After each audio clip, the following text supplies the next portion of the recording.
Well, howdy, folks. Appreciate you clicking on the video today. Welcome back to Melanchthon Creek Farm, and we're doing a little fall maintenance. We've been meaning to get these corn stalks pulled for quite a while, and well, no better time than the present. I'm just shaking the dirt off the root system here because we're going to keep every little scrap of this good old soil that we can keep. And then we're going to get these clumps of grass out of here.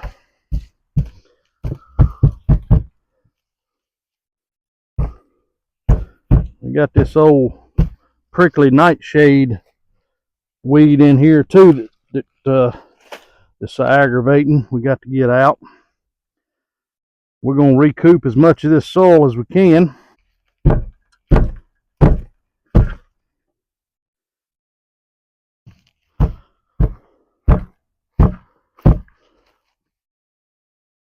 Well, I tell you what, pulling weeds and this stuff is a breeze. Well, alrighty, folks, we got all of our corn stalks pulled. We got all of our weeds out, and we're going to recoup this now. Let me take you back a little bit and show you here. I've got 4 beds here that I planted this spring. I had 2 beds of green beans. I had that bed of corn, and then I got my bed of okra over here. And we're going to redo these beds this fall over the winter for this next spring planting. We're going to have 3 beds up here, and we're going to go to the 4-foot beds like we did down yonder. And it's going to work out. They're going to fit just fine right in here. It's going to be 4-foot beds with 4-foot walkways in between them. So we're going to head and we're going to scoop some of this dirt out of here. We're going to recoup this anyway. We're going to be planting in it again. But I got another plan for it right now. I just wanted to kind of show y'all here. Now, if y'all were joining me early on when I filled these beds, I had a big pile of just native red dirt. And that's what I put on the base layer to make a base layer with. And then I come back in on top of that with our leaf mulch, our black gold. And you can still see it here as I've scooped down pretty low here. And you can still see that red dirt underneath there. But we're mixing this together now, coming out of here.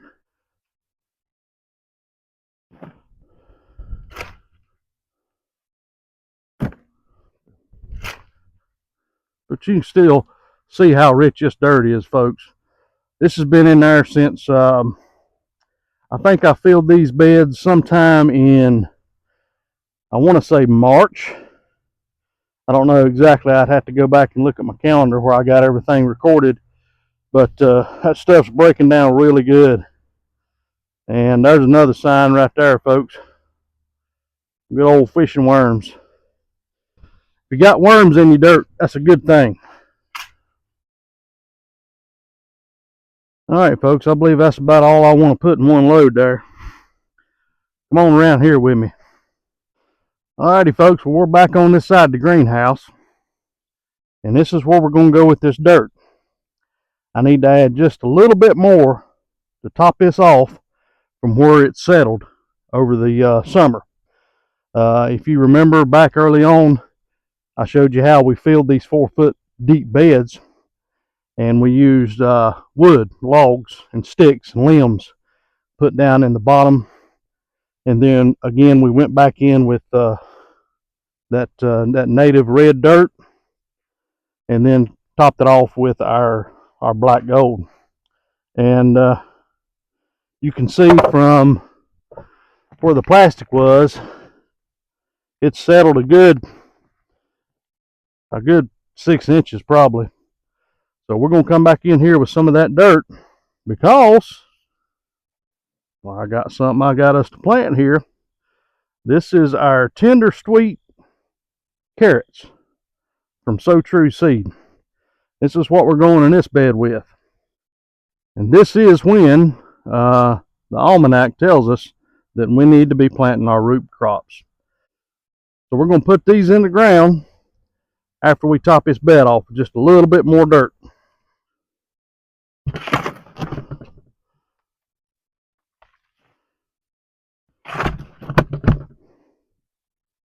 Alrighty, folks, I believe that'll do it. When I first got over here, I dug down till I hit some wood, and I measured that, and it was already 10 inches deep of dirt. And I probably put another, I don't know, a good 4 inches more in it, because this will probably settle a little bit. Alright, so again here, this is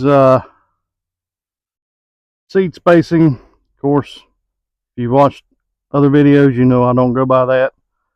I go by mature spacing, and that's what we're going to try to plant these things at. But these things are so small, we might have to go with half an inch and see where we go. But just 1/4 inch, 12 to 21 days to sprout, and then 75 days to harvest. You can see approximately 680 seeds in this packet, so you can imagine how small these are. So what we're going to do here is, I'm just going to do like I did down yonder and just kind of get me some rows out here. And I'm just going to go just about, you know, a couple inches off the front of the bed here.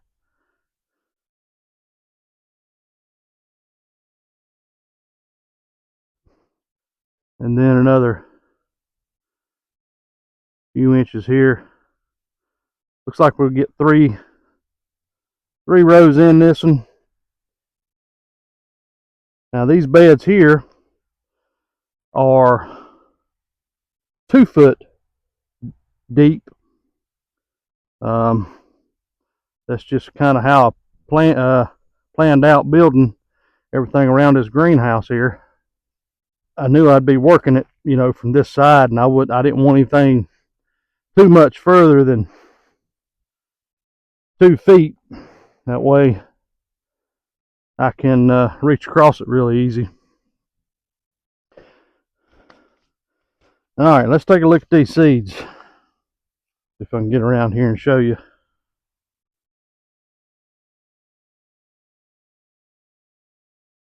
Yeah. So we're going to see what we can do with this. And I'm probably going to drop a few too close together. But we'll see how it goes. Oop, I dropped 3 right there. Oop, dropped 2 more right there. Yeah, I'm sure people that's sowed carrots before are probably watching this and laughing at me, trying to space these every 3 inches. And the reason that is, you know, of course, when they start growing the carrot, you don't want them too close together. They won't be able to develop the carrot out, you know. So, oh, I dropped 4 right there. And you might be saying, this is a bunch of carrots for you to be planting. Why in the world are you planting this many carrots? Well, it ain't just for me and the missus. It's for our dog, Comet. I don't know if you've seen Comet in one of our videos.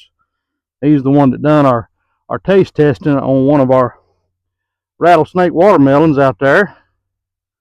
And carrots are his treat. We started giving him those pepperonis and all those other types of doggy type treats, and he just didn't get along with it. Well, his stomach didn't get along with it. I'll just say that. And We didn't really get along with it because he let one rip every once in a while, and goodness gracious, we'd have to leave the room.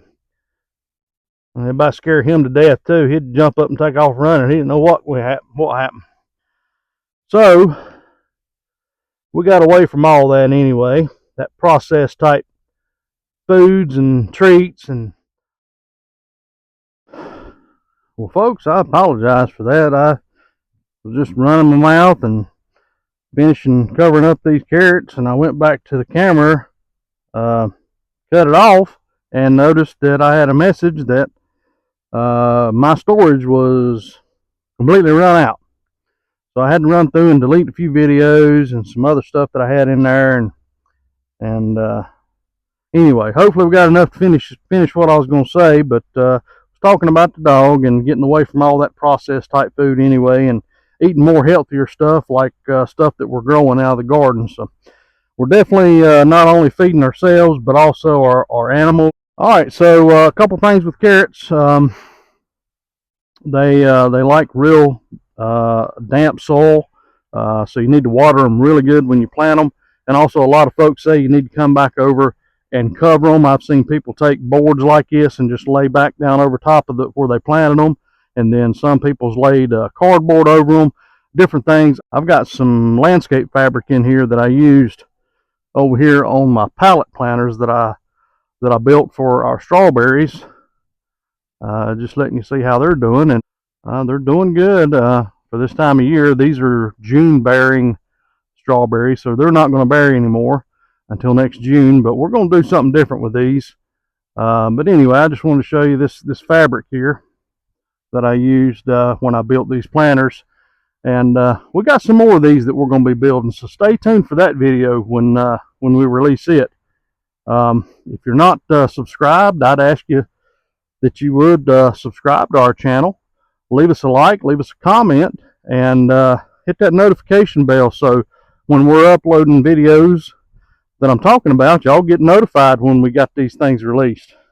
But I'm going to walk in here in the greenhouse and get this fabric out of here. I've got a mess in here I need to clean up. I don't think I've been in here since the spring. But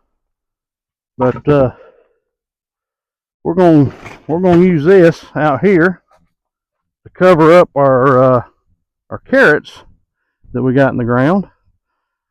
This will be good enough to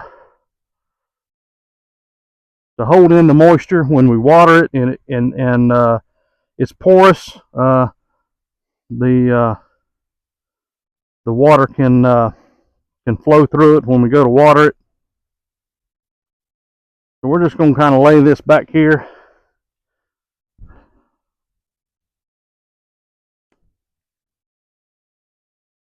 And we'll put some rocks up here to kind of hold this down.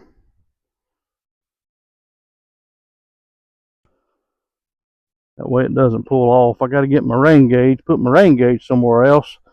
We're expecting a lot of rain starting this evening through the end of this week.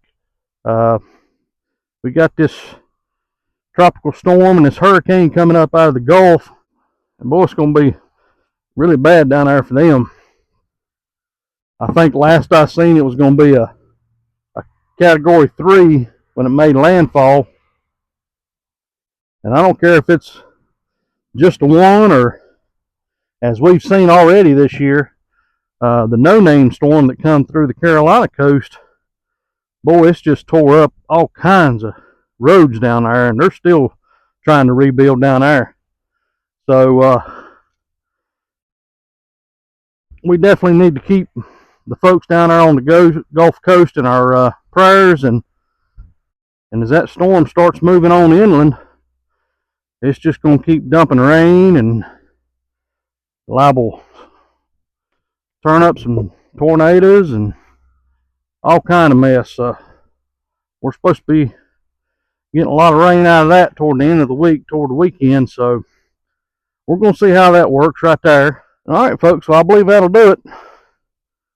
We're going to come back and we're going to water this really good, and We'll probably check on it in about another 4 or 5 days, see how the germination's coming along. And once the carrots have started to sprout, then you can take the covering off, and they'll be good to go from there. But I appreciate you joining us here this evening at Melanchthon Creek Farm as we got our carrot seeds in the ground, and the rest of the fall harvest is coming right along. Y'all have a good evening. Y'all take care.